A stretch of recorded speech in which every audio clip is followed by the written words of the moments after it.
कहते हैं प्यार अंधा होता है, लेकिन कभी कभी ये अंधा प्यार भी किसी गलत इंसान की आंखें खोल देता है। असल में प्यार अंधा नहीं होता है, प्यार करने वाले अंधे होते हैं। वो सामने वाले की गलतियां नजरअंदाज करते रहते हैं, ये सोचकर कि शायद एक दिन सब ठीक हो जाएगा उनके बीच, और अपने रिश्ते को बचाने में लगे रहते हैं। लेकिन बस रिश्ता रहे ये काफी नहीं होता, उस रिश्ते में प्यार का होना सबसे ज्यादा जरूरी होता है। पूरी दुनिया से लड़कर विनीता ने तन्मय से शादी की थी। विनीता और तन्मय एक दूसरे से प्यार करते थे। उसने रिलेशन को 4 साल हो गए थे। फिर दोनों ने फैसला किया कि अब वो शादी कर लेंगे। लेकिन सबसे बड़ी चुनौती थी घर वालों को मनाना। तन्मय के घर पर बस उसकी मम्मी थी और एक छोटी बहन थी। तन्मय के पापा नहीं थे, तो उसके लिए थोड़ा आसान था अपनी मम्मी को मनाना।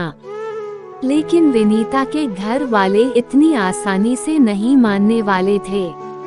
विनीता ने हर कोशिश करके देख लिया था, लेकिन उसके घर वाले नहीं माने।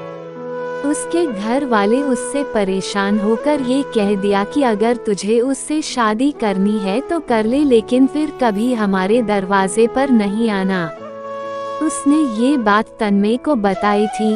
तन्मय ने कहा कि अगर तुम सच में मुझसे प्यार करती हो तो मैं हमेशा तुम्हारे साथ हूँ, हर परिस्थिति में तुम्हारे साथ रहूँगा।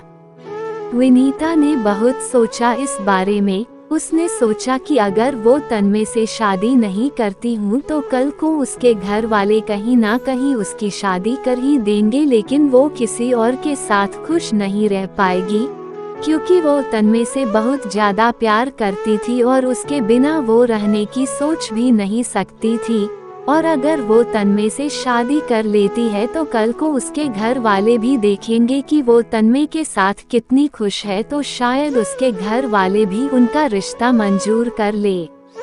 तो विनीता ने फैसला किया कि वो तन्मय से शादी करेगी और अपना घर छोड़कर चली गई। अब उनकी शादी को 1 साल हो गए हैं, सब कुछ अच्छा चल रहा था। फिर हुआ वो कि तन्मय जिस इलेक्ट्रिकल कंपनी में काम करता था वो किसी कारण बंद हो गई और तन्मय की नौकरी चली गई। इन सब के बाद उनके घर में बहुत मुश्किल वाले दिन चल रहे थे। तन्मय दूसरी नौकरी ढूंढ रहा था, लेकिन कहीं भी बात नहीं बन रही थी। विनीता ब्यूटी पार्लर चलाती थी और उससे जो पैसे आते थे तो उसी से उनका घर चलता था। तन्मय बहुत ही परेशान रहने लगा। वो रोज शाम को दारू पीकर घर आता था और घर में हंगामा करता था।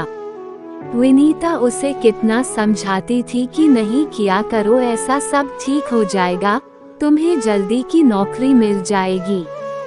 लेकिन तन्मय उसे डांट कर दूर कर देता था। ये सब से विनीता भी बहुत परेशान गई थी कि मैं अपना सब कुछ छोड़ के तन्मयता श्री की, और अब ये सब हो रहा है। उसे उसके मम्मी पापा की याद आने लगी, लेकिन वो उनसे बात भी नहीं कर सकती थी। अगला एपिसोड देखने के लिए चैनल को सब्सक्राइब करें और वीडियो पसंद आए तो लाइक और कमेंट करें।